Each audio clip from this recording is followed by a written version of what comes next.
السلام علیکم every one, کیسے ہیں آپ سب؟ امید ہے کہ آپ سب خیر خیریت سے ہوں گے۔ چلتے ہیں پارٹ نمبر 7 کی طرف۔ حریم کو اٹھانے کے بعد سمیر اٹھ کر چلا جاتا ہے۔ دانش اس کی کلاس میں آتی ہے اور سمیر کو بولتی ہے میں اگنور کی وجہ جان سکتی ہوں؟ تو وہ کہتا ہے نہیں، میں آپ کو اگنور نہیں کر رہا، میں بس اتنا کہنا چاہتا ہوں کہ بلا وجہ میرے لیے پریشانی کریٹ مت کیا کرو۔ تو وہ خاموش ہو جاتی ہے اور پھر کہتی ہے مجھے آپ کی پرواہ ہے، اور آپ اس لڑکی سے کیسے چپک رہے تھے؟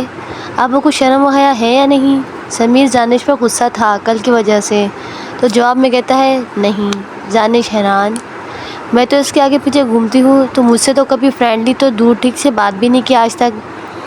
سمیر کو واقعی میں لڑکیوں سے بہت الرجی تھی، وہ ان سے دور ہی بھاگتا تھا، اس کو لگتا ہے ان سے بات کرنا فضول میں اپنا ٹائم ویسٹ کرنے جیسا ہے۔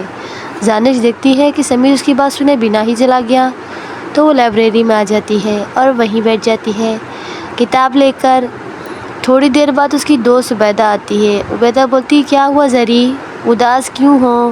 زری، نہیں میں اداس ہوں نہیں، بس کچھ نہیں ہوا، یہ کہہ کر کتاب رکھ کر باہر چلی جاتی ہے گراؤنڈ کی طرف۔ وہیں لڑکے میچ کھیل رہے ہوتے ہیں، وہاں بیٹھ کر ان کو دیکھ رہی ہوتی ہے۔ تب اس کی دوست بھی پیچھے پیچھے آ جاتی ہے، کیا تم اپنی دوست کو کچھ نہیں بتاؤ گی؟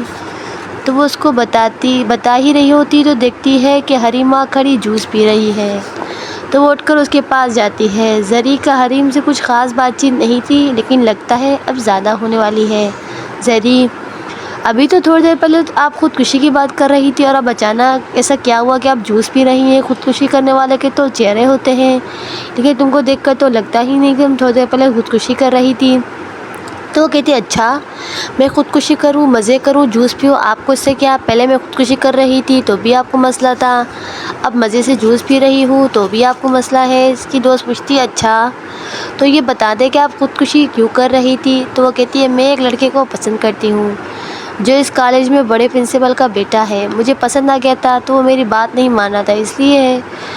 تو زری کہتی ہے اچھا، تو تم نے اس کو شادی کا بولا تھا؟ تو وہ کہتی ہے نہیں، اس نے کہا مجھے اس کا UK کا موبائل چاہیے تھا جو کہ وہ ابھی لایا تھا، وہ مان ہی نہیں رہا تھا، اس لیے مجھے ایسا قدم اٹھانا پڑا، پسند تو مجھے تو کوئی اور ہی آ گیا ہے۔ یہ کہہ کر میچ کی طرف چلی جاتی ہے جہاں سمیر میچ اسٹیشن کے لیے آیا ہوا تھا، اور پیچھے پیچھے اس کے اور زری اور اس کے دوست بھی آ جاتی ہے۔ تو وہ دیکھتی ہے کہ حریم کسی کو بہت گھور کر دیکھ رہی ہے، تو دیکھتی ہے کہ وہ تو سمیر ہے جس نے سفید شرٹ پہنی ہوئی ہے۔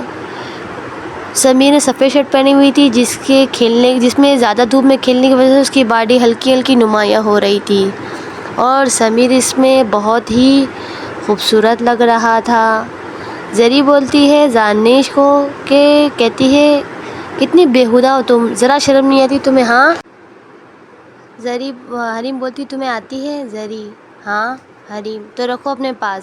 سمیر میچ کھیلنے کے بعد اس کو یاد آتا ہے کہ اس کو تو آفس میں بھی جانا ہے، وہ جلد سے جلد وہاں سے نکلنے کی کوشش کرتا ہے۔ ولید کو بولتا ہے کہ جلد سے جلد اس کے لیے گاڑی نکالے، وہ اپنا کام کر کے آتا ہے 5 منٹ میں، اور پھر وہ گراؤنڈ سے باہر نکلتا ہے۔ تبھی حریم اس کے سامنے آ جاتی ہے۔ حریم سمیر کو بولتی تھینک یو، سمیر میری جان بچانے کا شکریہ۔ سمیر اس سے پہلے کچھ بول پاتا، ولید گاڑی کا ہارن بجاتا ہے، سمیر اٹس اوکے اور بائک لے کر چلا جاتا ہے۔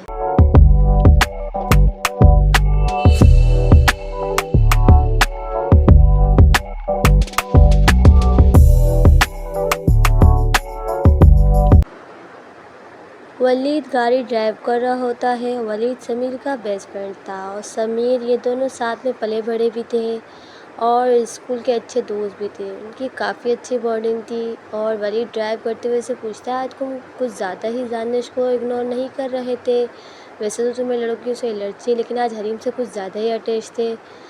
تو وہ کہتا ہے کہ حریم کا انداز مجھے اچھا لگتا ہے، وہ والا نہیں جو اس نے میرے ساتھ کیا، بلکہ اس کی ایک خاص بات ہے جس کی وجہ سے میں اس بات کو لائک کرتا ہوں۔ تو ولید پوچھتا ہے کون سی؟ تو وہ بتاتا ہے کہ حریم بڑے پرنسپل کی بیٹی ہے۔ ولید کیا؟ پر اس نے تو کبھی کسی کو نہیں بتایا، وہ اس لیے حریم کو نہیں پسند کہ اس کو بڑے پرنسپل کی بیٹی ہونے کا خطاب دیا جائے اور اس کو بہت عزت دی جائے، تو ولید بولتا ہے یہ تو بڑے کمال کی بات ہے اور یہ تو بہت کم لوگوں میں پائی جاتی ہے۔ وہ بولتا ہے اس وجہ سے تو میں اس کی اس بات کو پسند کرتا ہوں۔ تو ولید کہتا ہے میں تو اس کا فین ہو گیا۔ جبھی سر احمد اس کو بہت ایکسپوز کر رہے تھے۔ ہاں مجھے سر احمد نے بتایا تھا۔ اچھا ایک بات بتاؤ وہ خودکشی کیوں کر رہی تھی؟ اس کے بھائی نے اس کے UK سے نیو موبائل لایا تھا جو کہ اس نے دینے سے منع کر دیا، اس پر اس نے یہ ناٹک کیا، باقی اس کا خودکشی کرنے کا کوئی موڈ نہیں تھا۔ مجھے پتا تھا اس لیے تو میں نے پہلے ہی میٹرز نیچے بچھوا دیا تھا۔ اس کو بھی پتا تھا کہ نیچے میٹرز بچھا ہوا ہے، اس لیے ولید بہت ہنستا ہے۔ سمیر وجہ پوچھتا ہے تو وہ کہتا ہے سیم وہ تمہاری باڈی کو کیسے ٹچ کر رہی تھی، تمہیں تو چھوڑ ہی نہیں رہی تھی۔ سمیر ایک چیخ لگاتا ہے تمہیں کچھ زیادہ ہی ہنسی نہیں آ رہی؟ تو کہتا ہے اچھا یہ بتاؤ تمہارے پاس کوئی کوٹ تو تھا نہیں، تو تمہیں یہ کوٹ کس نے بنایا؟ تو وہ سوچتا ہے دماغ میں تو وہ سین آ جاتا ہے جب وہ گراؤنڈ سے باہر نکل رہا تھا تبھی زری آئی تھی، اس نے اس کو کوٹ پہنایا تھا کہ کل سے شرٹ موٹی پہن کر آنا تاکہ تمہیں کوئی غلط نگاہ سے دیکھے نہیں۔ زری یہ حریم کو دیکھ کر کہا تھا تبھی تو سمیر مسکرایا تھا۔ ولید کہتا ہے یار ایک تم ہو جس کو لڑکیاں چھوڑتی نہیں اور ایک میں ہوں جسے لڑکیاں چپکتی نہیں۔ سمیر ہنس پڑتا ہے۔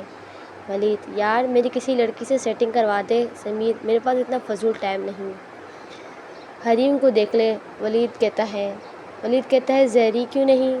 زری سمیر بولتا ہے تیرے بس کی بات نہیں، وہ انٹرسٹ ہی نہیں رکھتی لڑکوں میں۔ اچھا تو چلو ٹرائی کر لیتے ہیں۔ سمیر وہ لڑکی ہے کوئی چیز نہیں، اور وہ رک کر کہتا ہے تجھے اتنی جیلس کیوں ہے؟ وہ کہتا ہے جیلسی نہیں ہے، اگر تجھے میری بات پر یقین نہیں تو خود آزما کے دیکھ لے۔ سمیر یہ کہہ کر گھر میں داخل ہوتا ہے تو اس کی ممی پوچھتی ہے کہ کھانے میں کیا کھاؤ گے؟ تو وہ کہتا ہے بس ٹفن بنا دو۔ اس کی ممی پوچھتی آج تو کوچنگ نہیں، تو پھر ٹفن کیوں؟ سر احمد کے آفس جانا ہے، سر احمد باہر جا رہے ہیں اس لیے ان کی غیر موجودگی میں آفس کا دھیان رکھنے کو کہا ہے۔ تو اس کی ممی خاموش ہو جاتی ہے اور ٹفن بناتے ہوئے سوچتی ہے کہ نہ جانے سمیر پر کتنی ذمہ داریاں ہیں، کوچنگ کی، کالج کی، آفس کی، پتہ نہیں کیا کیا۔ یہ لڑکا پتہ نہیں کب سدھرے گا۔ وہ اس کے کمرے میں جاتی ہے تو وہ تیار ہو رہا ہوتا ہے۔ سمیر بیٹا تم شادی کر لو، کم از کم وہ تمہارا خیال تو رکھے گی۔ تو کہتا ہے ماں آپ ہو نا؟ تو اس کی ماں بولتی ہے میں کب تک کروں گی، مجھے بھی تو کسی سہارے کی ضرورت ہے۔ وہ کہتا ہے اچھا، تو اس کی ماں بولتی ہے یا تو ضد چھوڑ دے کوچنگ کی، انجینئر کی، یا میری بہو لے آ۔ وہ کہتا ہے ماں ابھی تو نہیں ہو سکتا، اور یہ کہہ کر ماں کے ہاتھ سے ٹفن لیتا ہے۔ ماں کہتی ہے بیٹا تو تھک جاتا ہے اتنا کام کر کے، میری بات مان لے۔ تو کہتا ہے ماں میں سوچوں گا اس بارے میں، اب اپنا خیال رکھنا، ہو سکتا ہے دیر ہو جائے، میرے پاس کی ہے، آپ سوچنا انتظار نہیں کرنا۔ یہ کہہ کر بائک لے کر چلا جاتا ہے۔ وہ گاڑی میں بیٹھتا ہے تو دیکھتا ہے ولید تو گیا نہیں۔ سمیر سے پوچھتا ہے تم گئے کیوں نہیں؟ ولید میں آپ کی ماں سے ملنے آیا تھا، بہت فکر کرتی ہے یار، میرے گھر آیا تھا تو پھر آپ کی ماں نے کہا کہ اس کا بہت خیال رکھا کرو، میرا بیٹا تھک جاتا ہے۔ سمیر ایک بات تو بتا، تو بہت امیر باپ کا بیٹا ہے اور بڑا بزنس بھی ہے نیوی میں، اور وہ کام بھی کرتا ہے، پیسوں کی کوئی کمی نہیں، پھر بھی تو اتنی محنت کیوں کرتا ہے؟ وہ کہتا ہے یہ سب میں خود کمانا چاہتا ہوں اور بس، اور کچھ نہیں۔ سمیر کی وجہ کچھ اور تھی جو کہ اس کے چاچا سے جڑی تھی۔ چاچا نے ان کے ساتھ بہت بڑے بزنس پر قبضہ کیا ہوا تھا، اس کے لیے اس نے اپنے بڑے چاچا سے وعدہ کیا تھا کہ وہ ایک دن پڑھ لکھ کر انجینئرنگ کر کے اپنے اسکل کے تھرو وہ لے کر رہے گا، کیونکہ اس نے کہا تھا، اس نے کیس کیا تھا، تب اس کے چاچا نے بولا اگر ہمت ہے تو اپنی محنت پر لے کر دکھانا، باپ کے پیسوں پہ تو سب کچھ خریدا جاتا ہے، اپنے پیسوں پر لے کر دکھاؤ تو پھر مانوں گا۔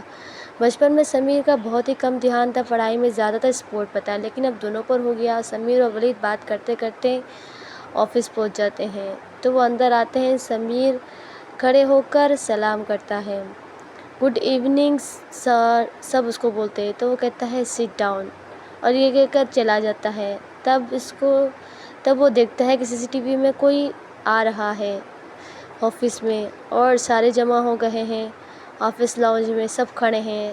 تبھی وہ نیچے جاتا ہے، سامنے دیکھتا ہے کہ لڑکی آ رہی ہے۔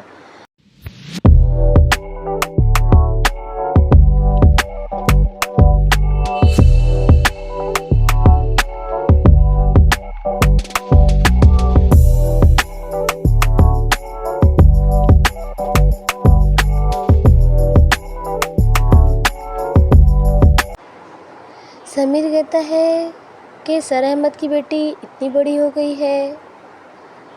وہ سوچتا ہے تو وہ سمیر کو دیکھتی ہے، وہ جیسے ہی سمیر کو دیکھتی ہے اور پھر اگنور کر کے کیبن میں چلی جاتی ہے۔ سمیر حیران۔ جاری ہے۔ اگر آپ کو ہماری کہانی کا پارٹ پسند آیا ہے تو لائک شیئر سبسکرائب کرنا مت بھولنا، اور ہاں بیل آئیکن دبانا مت بھولنا۔ پھر ملتے ہیں اگلے پارٹ پر۔